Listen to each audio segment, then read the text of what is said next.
صفحہ نمبر 127، آیت نمبر 95، سورة الانعام۔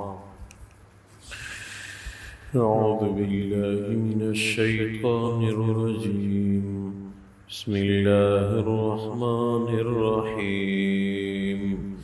ان اللہ فالق الحب والنوى يخرج الحي من الميت ومخرج الميت من الحي ذلكم الله فأنا تؤفكون۔ اللہ تبارک و تعالی فرماتے ہیں ان اللہ فالق الحب والنوى، واقعی اللہ تبارک و تعالی دانے اور گٹھلی کو پاڑنے والے ہیں۔ یخرج الحی من المیت ومخرج المیت من الحی، اللہ تبارک و تعالی مردہ سے زندہ کو نکالتے ہیں اور زندہ سے مردہ کو نکالتے ہیں۔ ذالکم اللہ فأنا تؤفکون، یہی اللہ تمہارے رب ہیں، پس کہاں پھر جا رہے ہو۔ فالق الاصباح، اللہ صبح کو نکالنے والے ہیں۔ وجعل اللیل سکنا والشمس والقمر حسبانا، اللہ تبارک و تعالی نے رات کو سکون کے لیے بنایا، سورج اور چاند کو حساب کے لیے۔ ذالک تقدیر العزیز العلیم، یہ اوقات کا ٹھہراؤ، اس نظام کا قیام اس ذات کی طرف سے ہے جو غالب اور علم والے ہیں۔ وَهُوَ الَّذِي جَعَلَ لَكُمُ النُّجُومَ لِتَهْتَدُوا بِهَا فِي ظُلُمَاتِ الْبَرِّ وَالْبَحْرِ، یہ وہ ذات ہے جس نے آپ لوگوں کے لیے ستاروں کا نظام رکھا تاکہ آپ لوگ خشکی اور سمندروں کی تاریکیوں میں راستے معلوم کر لیں۔ قَدْ فَصَّلْنَا الْآيَاتِ لِقَوْمٍ يَعْلَمُونَ، واقعی ہم آیات نشانیاں بیان کرتے ہیں اس قوم کے لیے جو جاننے والی ہو۔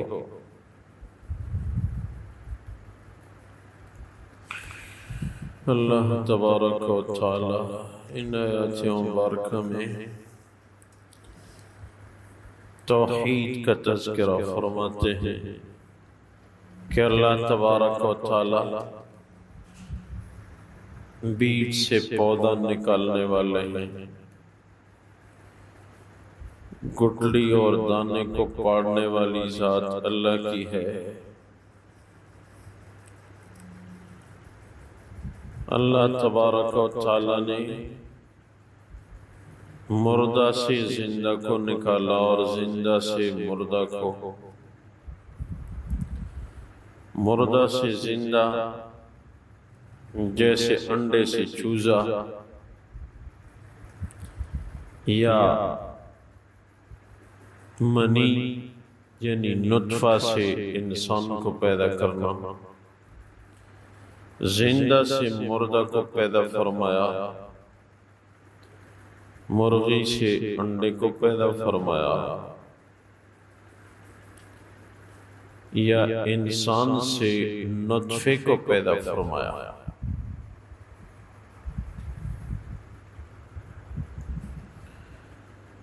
اللہ کے لیے یہ تمام کام آسان ہیں۔ انسان سے منی انسان سے پیدا ہوتی ہے تو گویا زندہ سے مردہ کو پیدا فرمایا، اور پھر اسی بے جان منی سے انسان کو پیدا فرماتے ہیں جیسے مردہ سے زندہ کو پیدا فرمایا۔ اس باب میں چلو ضمناً بات آ گئی تو عرض کروں، اس باب میں 3 چیزیں ہیں، ایک ہے منی، ایک ہے مزی اور ایک ہے ودی۔ منی یہی ہے جو وسب اور پریشر کے ساتھ انسان سے خارج ہو، احتلام وغیرہ کی صورت میں اس کو کہتے ہیں منی، اس پہ غسل واجب ہو جاتا ہے۔ اور غسل میں بھی جیسے عام طور پہ ہم سب سمجھتے ہیں 3 فرائض ہیں، پورے جسم پہ پانی بہانا، کلی کرنا اور ناک میں پانی ڈالنا۔ بعض لوگ غرارے کرنا فرض سمجھتے ہیں، غرارے کرنا فرض نہیں ہے، منہ میں پانی ڈال کے منہ میں گھماؤ اور تھوکو، بس یہ فرض کی ادائیگی ہو گئی۔ ناک میں پانی چڑھانا یہ فرض نہیں ہے، ناک میں پانی ڈال کے چنگلی مارو، بس فرائض کی ادائیگی ہو گئی۔ یہ کچھ عرصہ پہلے کی بات ہے، ایک جوان آیا اور مجھے کہنے لگا کہ یہ ناک میں پانی چڑھانا یہ شریعت کا ایسا مشکل حکم ہے کہ مجھے تو ناک میں دم کر رکھا ہے۔ بس جیسے کوئی بہت بڑا آپریشن، کوئی سخت تکلیف مجھے ہو رہی ہو، ناک میں پانی چڑھانا یہ میرے لیے بہت مشکل کام ہے، اور شریعت میں فرض ہے تو مجھے کرنا پڑتا ہے، کیا کروں؟ ہے بہت مشکل، اس کا کوئی آسان طریقہ اگر ہمیں بتا دیں۔ تو میں نے کہا یہ فرض ہے نہیں، کس نے آپ کو بتایا ہے کہ ناک میں پانی چڑھانا؟ اس نے کہا کہ جب ہڈی کڑوی ہو جاتی ہے تو یہ میری سخت حالت بن جاتی ہے، ناقابل برداشت حالت میرے لیے یہی ہے۔ پھر کہنے لگے دسمبر جنوری میں ٹھنڈے پانی سے نہانا میرے لیے مشکل نہیں ہے، لیکن ناک میں پانی چڑھانا یہ میرے لیے بڑا مشکل کام ہے۔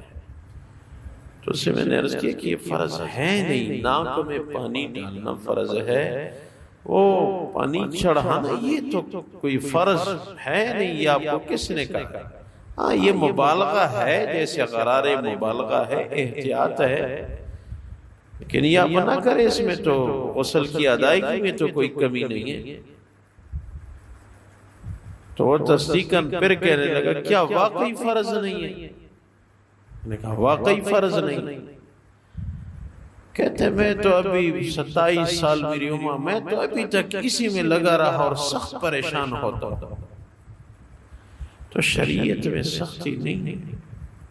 تو میں عرض کر رہا تھا کہ اس باب میں 3 چیزیں ہیں، منی جو وسب اور پریشر سے خارج ہو احتلام وغیرہ کی صورت میں، اس پہ غسل واجب ہو جاتا ہے، اور ایک ہے مزی، شہوت کی باتیں سنی یا بیوی سے ہم کلام ہوا،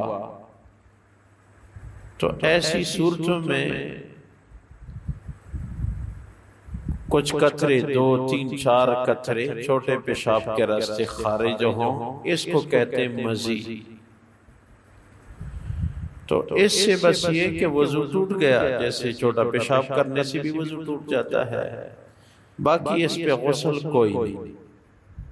اور ایک ہے ودی، ودی اس کو کہتے ہیں بھاری چیز اٹھانے کے بعد، یا کبھی یہ ہوتا ہے کہ بڑا پیشاب کرنے کے بعد انسان بعض اوقات زور لگاتا ہے، تو اس وقت بھی صحت کمزور ہو تو چھوٹے پیشاب کے راستے بغیر شہوت کے، شہوت کا کوئی تذکرہ نہیں ہوا،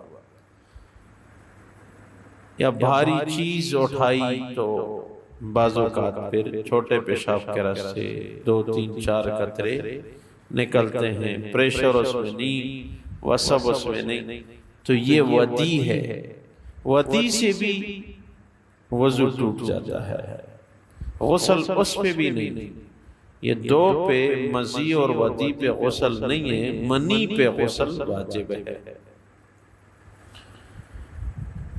اور ساتھ سورج کا تذکرہ فرمایا، انسان اگر سورج میں بھی غور کرے تو توحید پہ پہنچ جاتا ہے۔ سورج کے نظام کو دیکھیں، سورج کی حرکت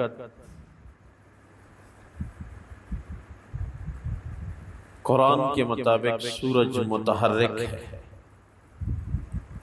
ہماری دینی کتابوں کی تحقیق کے مطابق سورج جو ہے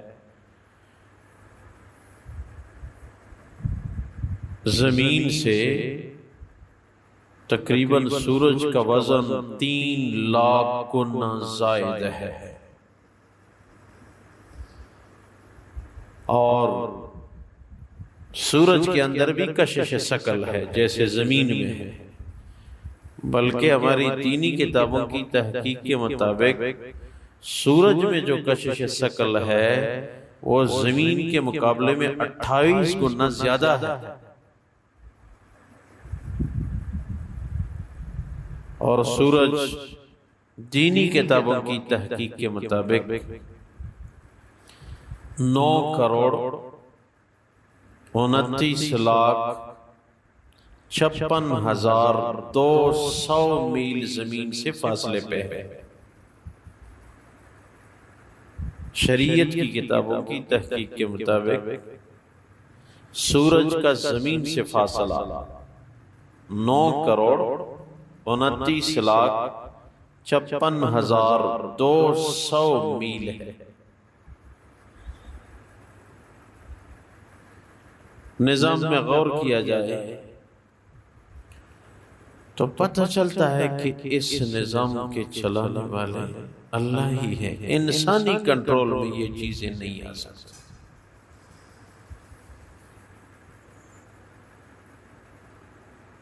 سورج بظاہر ہمیں سورج سے گرمی محسوس ہو رہی ہے، رات کو گرمی کم دن کو زیادہ، نہیں، قرآن فرماتا ہے کہ یہ گرمی جون جولائی میں یہ دوزخ کی سانس ہے۔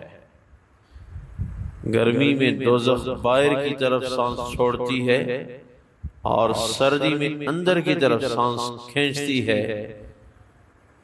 سردیوں میں اندر کی طرف سانس کھینچتی ہے تو سطح زمین پہ سردی ظاہر ہو جاتی ہے، گرمی میں باہر تو دوزخ تو بہت گرم ہے جس کی وجہ سے گرمی۔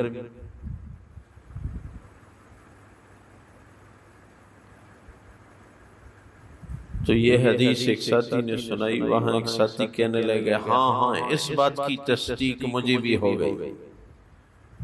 پھر کہنے لگے کہ اس بات کی تصدیق اس وجہ سے ہو رہی ہے کہ زمین پہ جو علاقے وہ اونچی سطح پہ واقع ہیں ان میں گرمی کم ہے، حالانکہ جو علاقہ سطح زمین کے حوالے سے اونچا ہو وہ تو سورج کے قریب پڑ رہا ہے، اس میں تو گرمی زیادہ چاہیے تھی۔ تو پتہ چلا کہ یہ گرمی سورج سے نہیں ہے، کیونکہ جو علاقہ اونچا ہے تو وہاں تو گرمی زیادہ چاہیے تھی، سورج قریب ہے وہاں پہ، پھر بھی وہاں سردی زیادہ ہے گرمی کم ہے۔ تو پتہ چلا کہ یہ حدیث بالکل درست ہے، حدیث تو ہے ہی درست، ہاں ہمیں اعتقاد حاصل ہو جائے کہ مجھے سمجھ میں بات آ گئی۔ عجیب نظام ہے، جس چیز میں بھی غور کریں گے اللہ ہی اللہ ہے۔ اللہ تبارک و تعالی فرماتے ہیں ان اللہ فالق الحب والنبا، واقعی اللہ دانے اور گٹلی کو پاڑنے والے ہیں۔ یخرج الحی من المیت و مخرج المیت من الحی، اللہ مردہ سے زندہ کو نکالنے والے ہیں اور زندہ سے مردہ کو۔ ذالکم اللہ فانا تؤفکون، یہی اللہ تمہارے رب ہیں، کہاں الٹے جا رہے ہو۔ فالق الاصباح، اللہ صبح کو نکالنے والے ہیں۔ وجعل اللیل سکنا والشمس والقمر حسبانا، اللہ نے رات کو سکون کے لیے بنایا، سورج چاند کو حساب کا ذریعہ۔ ذالک تقدیر العزیز العلیم، یہ انداز اس ذات کا ہے جو غالب اور علم والے ہیں۔ وَهُوَ الَّذِي جَعَلَ لَكُمُ النُّجُومَ لِتَهْتَدُوا بِهَا فِي ظُلُمَاتِ الْبَرِّ وَالْبَحْرِ، اللہ وہی ذات ہے جس نے آپ لوگوں کے لیے ستاروں کا قیام فرمایا تاکہ آپ لوگ سمندری اور خشکی اندھیروں میں رہنمائی حاصل کر لیں۔ قد فصلنا الآیات لقوم یعلمون، اللہ فرماتے ہیں یہ نشانیاں ہم کھول کے بیان فرما رہے ہیں اس قوم کے لیے جو جاننے والی ہو۔ یا اللہ فضل فرما، کرم فرما، رحم، آپ وحدہ لا شریک ہیں یا اللہ، تمام نظام آپ کے ہاتھ میں ہے اللہ، ہماری زندگی ہماری موت آپ کے ہاتھ میں یا اللہ، ہمیں درگزر فرما، ہماری مغفرت فرما، امت کی حالت پہ رحم فرما، برکتوں کا نزول فرما، بیماروں کو شفایاب فرما، سب کی جائز حاجات پوری فرما، آخری خاتمہ بالخیر عنایت فرما، وفوض امری الاللہ ان اللہ بصیر بالعباد برحمتک